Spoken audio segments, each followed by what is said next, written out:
Psicodiagnósticos das alterações do humor. Com certeza você, profissional de psicologia, já percebeu que as demandas das avaliações do humor nos consultórios são cada vez mais crescentes. Infelizmente, independente do tipo de público, do perfil do público que você atende, se crianças, jovens, adultos e idosos. É por isso que nas quartas de livros nós vamos trazer para você uma leitura muito interessante com dicas e orientações e reflexões sobre o psicodiagnóstico das alterações do humor. Estou falando do livro Psicodiagnóstico de Cláudio Simon Rutz e outros colaboradores, uma obra de referência para nós que trabalhamos com práticas de avaliação psicológica. Então, vamos conferir o capítulo destinado ao psicodiagnóstico das alterações do humor, trazendo outras dicas e mais algumas orientações para você.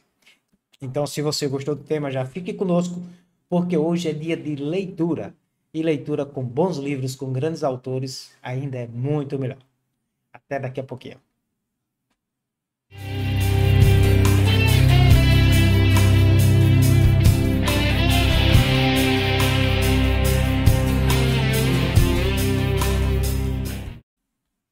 Muito bem, agora é hora da leitura. Então senta que não vem história não, vem muitas dicas e orientações para você. Nós vamos então fazer a leitura de um dos capítulos do livro Psicodiagnóstico de Cláudio Simon Rutz e outros colaboradores. Mais especificamente, como eu já disse para você, nós vamos falar sobre psicodiagnóstico e as alterações do humor. No livro nós estamos na página 331, capítulo 26, psicodiagnóstico e as alterações do humor. Esse capítulo foi escrito por André Bastos e Marcelo Frank. O termo alterações do humor, na linguagem clínica, tem sido empregado para referir-se tanto aos estados afetivos considerados normais, tristeza, alegria, quanto ao sintoma que se relaciona a determinados tipos de doença, como sintomas, alterações bruscas e ou profundas do humor, estão diretamente ligadas ao que chamamos de transtorno do humor. No entanto, em algumas circunstâncias, é de extrema dificuldade clínica diferenciar a tristeza e a alegria normais dos sintomas típicos do transtorno do humor. Depressão, bipolaridade, distimia, estados de luto. Nesses casos, a avaliação psicológica clínica, psicodiagnóstico, em conjunto com a avaliação psiquiátrica tradicional, é de grande utilidade. O objetivo deste capítulo é demonstrar a utilidade do psicodiagnóstico para a identificação de transtornos de humor, priorizando as técnicas mais utilizadas para tanto. Talvez o tema central aqui seja a avaliação psicológica clínica, voltada à classificação nosológica e ao diagnóstico diferencial. Com isso, esperamos auxiliar profissionais e estudantes de saúde mental. Aspectos gerais do transtorno do humor. O transtorno do humor estão entre as doenças neuropsiquiátricas mais frequentes. A depressão unipolar é considerada uma doença que inclui alterações somáticas, neurocognitivas e comportamentais que variam de caso a caso. O transtorno bipolar é uma doença grave e que, por se tornar crônica, afetando cerca de 1,3% da população geral. Ainda assim, distemia, os estados de luto normal e patológicos, que também confundem o diagnóstico, podem acarretar problemas de identificação terapêutica. Todos os transtornos de humor estão até certo grau associados com a incapacidade social e profissional. Pacientes com depressão também sofrem sofrimento psíquico familiar significativo. Pacientes com depressão unipolar apresentam sintomas típicos como insônia, tristeza frequente, desmotivação, perda do apetite, dificuldades de concentração e desesperança. Esses sintomas também podem aparecer na distimia e nos estados de lutos. Pacientes bipolares, por sua vez, apresentam sintomas associados à mania ou hipomania, aumento da atividade motora, sentimento de grandiosidade e euforia. Em alguns casos também, pode apresentar sintomas psicóticos. Quando deprimidos, esses pacientes costumam apresentar sintomas neurovegetativos invertidos em relação aos observados na depressão unipolar, especialmente hipersônia, ganho de peso e aumento do apetite. Algum nível de alteração cognitiva pode estar presente em todos os tipos de transtornos do humor.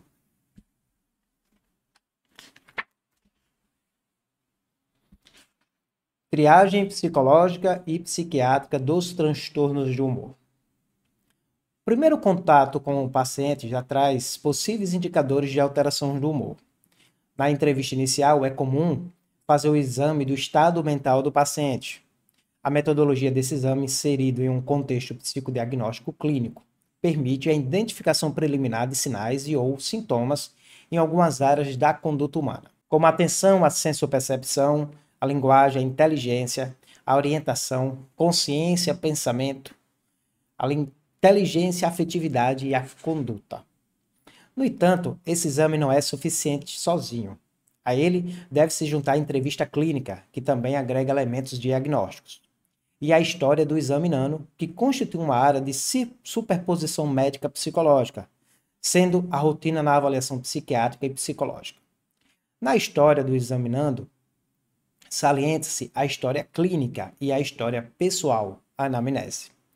Nessas entrevistas é importante que algumas perguntas não deixem de ser feitas, pois o objetivo do psicodiagnóstico aqui é auxiliar o processo diagnóstico nosológico.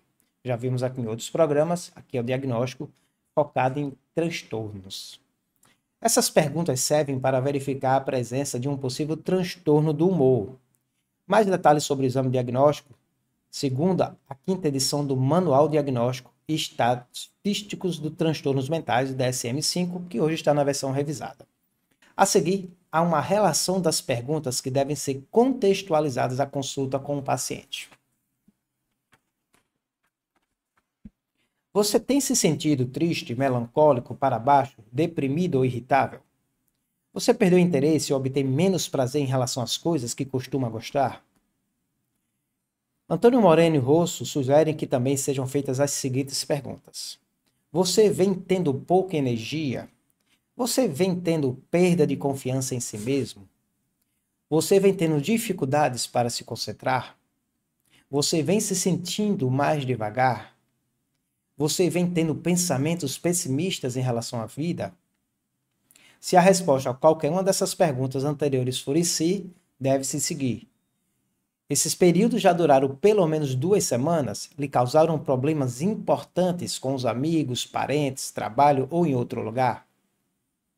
O leitor deve ter percebido que perguntas como essas buscam detectar um possível transtorno depressivo e que se relacionam com os critérios diagnósticos do DSM. Segundo a entrevista, é importante acrescentar outras perguntas. Houve ocasiões em que você se sentiu, pelo menos durante alguns dias, oposto da depressão? Estava tão alegre ou feliz que isso fez com que se sentisse diferente do habitual? Em casos afirmativos, pergunte: nessa ocasião você se sentiu assim o dia inteiro ou somente parte do dia? Essas situações já duraram pelo menos 1 semana? Esses períodos já lhe causaram problemas significativos com amigos, parentes, ou trabalho, ou em um outro ambiente? Você já deve ter sido ou foi hospitalizado por causa disso? De forma complementar, as seguintes perguntas podem ser feitas. Você já teve alterações de humor bruscas? Você alguma vez já se sentiu muito alegre, acima do normal, cheio de energia, agitado? Já chamaram sua atenção por estar muito falante, eufórico, com a sensação de ter 1000 ideias ao mesmo tempo? Você já se sentiu muito desanimado, sem ânimo para as atividades corriqueiras? Você já teve períodos de insônia, que estar muito agitado ou muito triste? Você já teve descontrole em relação às suas contas, gastando muito, comprando coisas sem necessidades? As escalas de avaliação. A identificação do transtorno do humor em um psicodiagnóstico pode ser facilitada com o uso de instrumentos de avaliação psicométrica. No entanto, uma ressalva é necessária. As escalas não fazem diagnóstico, na verdade, são como termômetros que medem a intensidade dos sintomas, mas não realizam diagnósticos. Por exemplo, um termômetro acusa 39 graus de temperatura axilar, não faz diagnóstico de infecção, já que outras condições podem elevar a temperatura. Assim, scores mais altos em uma escala de depressão podem ser encontrados em pacientes com luto, com ansiedade, em outros casos. Existem algumas escalas de depressão que foram desenvolvidas como rastreamento da depressão, mas todas elas precisam de uma avaliação diagnóstica e posterior, pois sua sensibilidade em geral é alta, mas a sua especificidade é baixa. As escalas mais utilizadas na clínica e na pesquisa em transtornos de humor encontram-se na tabela 26 do livro, que está na página seguinte. A escala de Beck Depressão, ou inventário de Beck BDI-2 aqui no Brasil, é uma escala extremamente sensível a mudanças no estado clínico. O BDI é provavelmente a medida de autoavaliação de intensidade de depressão mais amplamente utilizada, tanto em pesquisas quanto no contexto clínico. Ela consiste em 21 itens, incluindo sintomas e atitudes cuja intensidade varia de 0 a 3. Os itens referem-se a tristeza, pessimismo, sensação de fracasso, falta de satisfação, sensação de culpa, sensação de punição, autodepreciação, autoacusações, ideias suicidas, crises de choros, irritabilidade, retração social, indecisão, distorção da imagem corporal, inibição para o trabalho, distúrbios do sono, fadiga, perda do apetite, perda de peso, preocupação somáticas e diminuição da libido. Ao final do levantamento da versão brasileira, em que os scores são somados, pode-se fazer a classificação dos sintomas depressivos, que vão da intensidade mínima, a intensidade leve, a intensidade moderada, até a intensidade grave. A escala de Hamilton também é bastante utilizada. Ela oferece graduações numéricas de 21 sintomas depressivos, que inclui o humor deprimido, sentimento de culpa e a agitação. Existem várias versões da escala, devendo o avaliador optar pela melhor que atenda os seus objetivos. A HDR brasileira foi validada por Goldenstein e Andrade. A escala PHQ é uma escala de aplicação bastante rápida. Trata-se de um instrumento multiaxial utilizado para triagem, diagnóstico e acompanhamento de mensuração do nível de depressão. Ela tem 9 perguntas e algumas delas incluem critérios diagnósticos do DSM-4. O resultado da PHQ são categorizados, podendo ir de sem depressão até depressão severa. Há uma versão em português preliminarmente validada. Um estudo realizado no Brasil estimou o ponto de corte em maior igual a 9. O questionário Inventário de Depressão de Sintomatologia, o IDS, e o Inventário de Depressão de Sintomatologia, o QIDS, foram desenvolvidos para oferecer maior sensibilidade psicométrica do que o HDRS. Esses inventários incluem itens que avaliam sintomas de depressão. Exemplo, nível de energia, acordar muito cedo, pensamento de morte. Além disso, o IDS e o QIDS foram desenvolvidos para possibilitar autoaplicação e aplicação pelo avaliador, que nós chamamos de heteroaplicação. Apesar de existirem versões de ambos os testes em português, ainda não há estudos de adaptação e validação para o Brasil. A escala MS-DRS foi desenvolvida inicialmente para ser utilizada em ensaios clínicos de pesquisa sobre medicamentos antidepressivos, mas acabou se disseminando também na área clínica, sendo bastante utilizada. Ela consta em 10 itens, em que inclui tristeza aparente, tristeza relatada, estafa, pensamentos suicidas, aplicados por um avaliador. Carneiro, Fernandes e Moreno, realizaram um estudo sobre as propriedades psicométricas do MS-DRS no Brasil e obtiveram bons resultados, estabelecendo um ponto de corte maior ou igual a 4. A escala MDQ consiste em 15 questões e leva aproximadamente 5 minutos para ser completada. As primeiras 3 questões foram desenvolvidas para identificar sintomas maníacos ou hipomaníacos que pacientes possam ter tido no passado. As últimas questões avaliam um grupo de sintomas e problemas funcionais.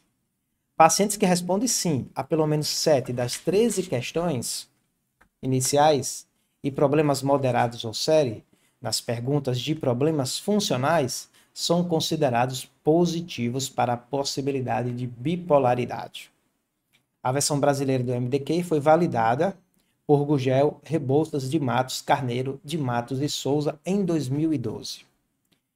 A escala HCL-32, por sua vez, é outra escala amplamente utilizada para a triagem de transtornos bipolar. Ela avalia o estado emocional atual do paciente, assim como o nível de atividade, energia e humor. Além disso, dirige-se especificamente a sintomas de mania e hipomania, avaliando também questões do cotidiano do paciente, como frequências de brigas, desentendimentos com pares, quantidade de consumo de café ou álcool, de fumo de cigarro. HCL-32 foi publicada no Brasil por Soares, Moreno de Moura, Argenter e Moreno em 2010. Nesse estudo, o ponto de corte para transtorno bipolar foi maior igual a 18 pontos.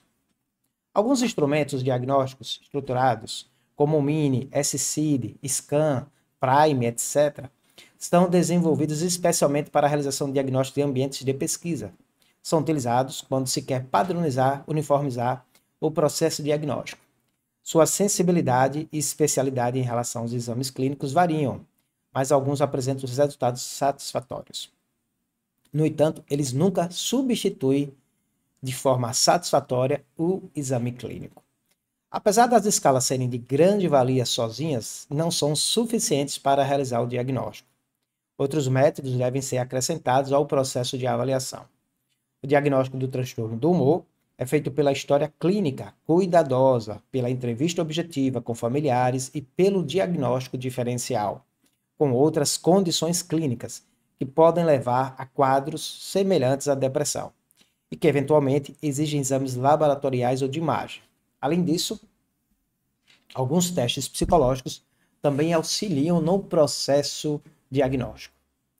Testes psicológicos. Alguns testes psicológicos podem ser de extrema valia para fortalecer a impressão diagnóstica do transtorno do humor. Entre eles, podemos citar o teste Rorschach, o TAT e o HTP, entre os testes projetivos. E entre os testes de avaliação cognitiva, as escalas de Wechsler. O teste Rorschach, o TAT e o HTP oferecem alguns dados sobre características de personalidade de uma pessoa, o que permite que os traços de personalidade sejam separados dos efeitos do transtorno sobre a personalidade. Essas técnicas são muito úteis na detecção de traços depressivos e ou hipomaníacos. A própria natureza das técnicas é voltada essencialmente para o entendimento dinâmico da personalidade e de sua estruturação. Essas técnicas oferecem um auxílio importante em termos de diagnóstico, levando em consideração que o entendimento dinâmico profundo pode servir de subsídio básico para um diagnóstico diferencial. Recomenda-se um estudo rigoroso das técnicas antes da aplicação e do levantamento e de sua interpretação. As escalas de Wechsler, como a VAS, o VISC e o VASE, podem ser considerados importantes recursos para o diagnóstico diferencial, para a identificação de habilidades e déficits cognitivos e para a investigação dos efeitos dos problemas emocionais no funcionamento cognitivo. As versões das escalas de Wechsler disponíveis para utilização clínica do Brasil é o VAS-3, o VISC-4 e o VASE. O diagnóstico de transtornos neuropsiquiátricos que afetam o funcionamento mental está entre os objetivos mais frequentes para sua utilização. A importância da utilização do VAS, por exemplo, acentua-se diante de uma constatação de que tanto pacientes deprimidos quanto pacientes bipolares apresentam os perfis cognitivos atípicos, como prejuízos nas áreas específicas da cognição.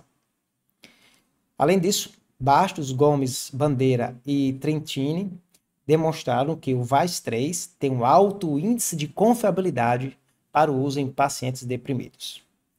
Basso, Combs, Purder, Candeles e Bordenstein e Bastos e colaboradores em 2013 resumiram os principais domínios cognitivos que geralmente estão prejudicados em pacientes depressivos.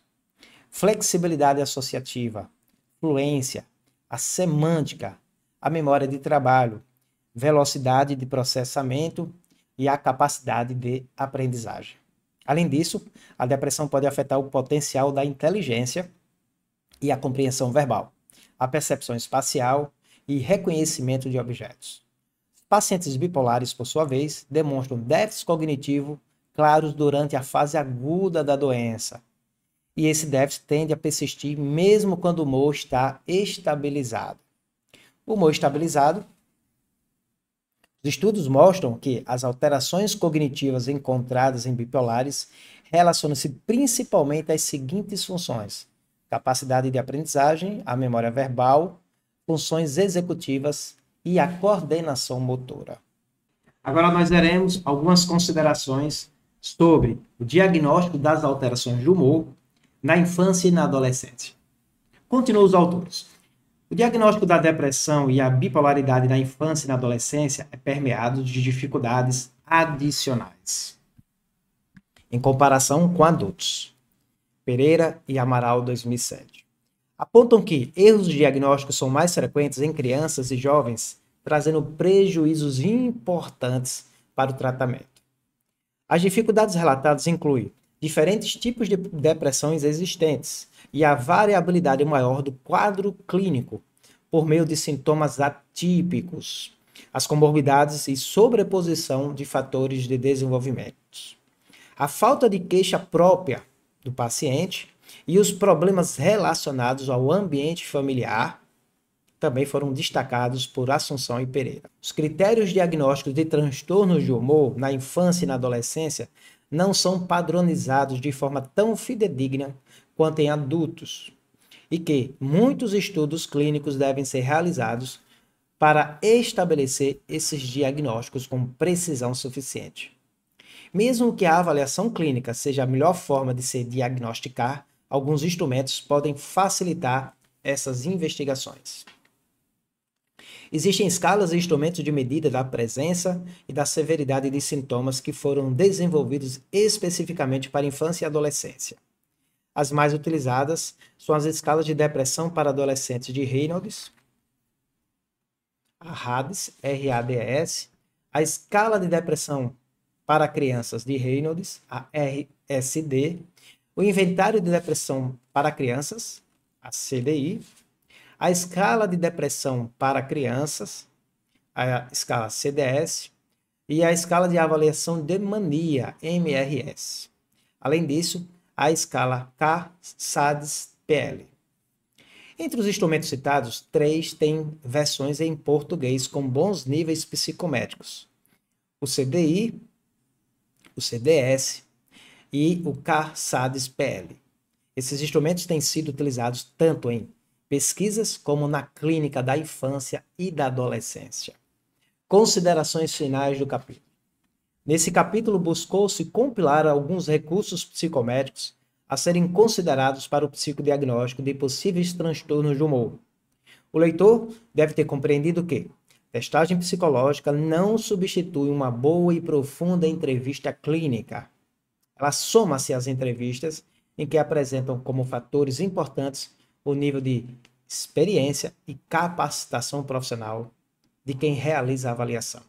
No entanto, as escalas e os testes servem para subsidiar decisões clínicas e para fortalecer o processo avaliativo, trazendo evidências quantitativas e qualitativas sobre o paciente, sobre o que está acometendo. Algumas considerações finais devem ser feitas.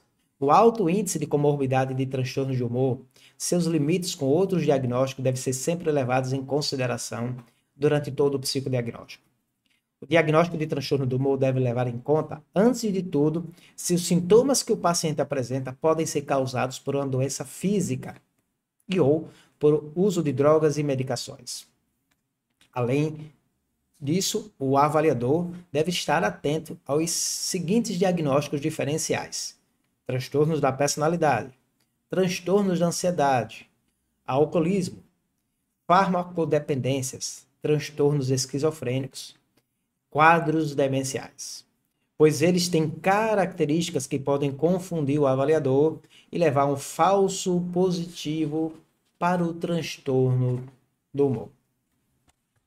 Bem, essa foi a nossa leitura de hoje. Lemos o capítulo 26 do livro Psicodiagnóstico de Cláudio Simon Holtz, Denise Bandeira, Clarice Trentini e Jefferson Krug, onde nós vimos nesse capítulo alguns destaques, que o psicodiagnóstico da depressão, dos transtornos e alterações do humor, ele dá uma ênfase principalmente aqui ao transtorno do humor e ao transtorno da bipolaridade.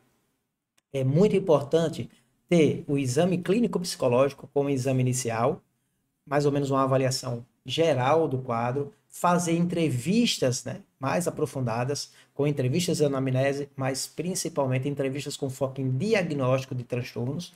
Os autores citam exemplos de escalas que são muito utilizadas, como a própria escala, o inventário de Beck BDI-2, a escala Prime, né, entre outras escalas, a escala de Hamilton também, e a importância também de utilizar testes psicológicos, trazendo aí como dica testes projetivos da personalidade, inclusive para fazer uma avaliação mais profunda da dinâmica da personalidade, avaliar inclusive se há traços de personalidade que precedem inclusive o transtorno, ou se o transtorno está trazendo algumas consequências do ponto de vista da dinâmica afetiva, do comportamento, das atitudes do avaliado.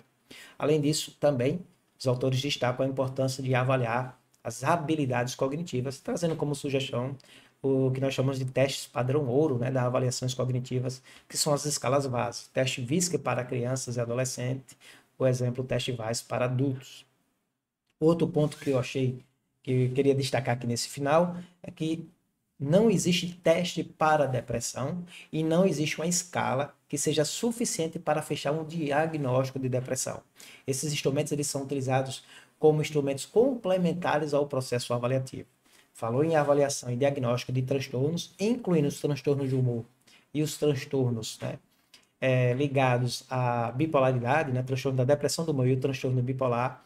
É importante fazer uma boa avaliação clínica, com uma boa anamnese, com uma boa exploração clínica, envolvendo terceiros para colher mais informações e fazer esse acompanhamento também, esse monitoramento. Sempre se baseando, se o objetivo é fazer diagnósticos de transtorno, nos critérios, né, nosológicos, DSM-5R revisado e o CID-11, que a partir de 2025 entrará realmente em vigor aqui no Brasil. Espero que você tenha gostado do nosso quadro de leituras de quartas-feiras, psicodiagnóstico. Hoje lemos o capítulo psicodiagnóstico e as alterações do humor, dando ênfase aí às alterações do humor depressivo e da bipolaridade. Eu sou o psicólogo Manuel Carvalho. Se você gosta de programas como esse, deixa seus comentários, peça sugestões de leituras, de conteúdos. Será sempre uma satisfação poder aqui, dentro do possível, atender você. Até o nosso próximo programa. Um grande abraço. Tchau, tchau.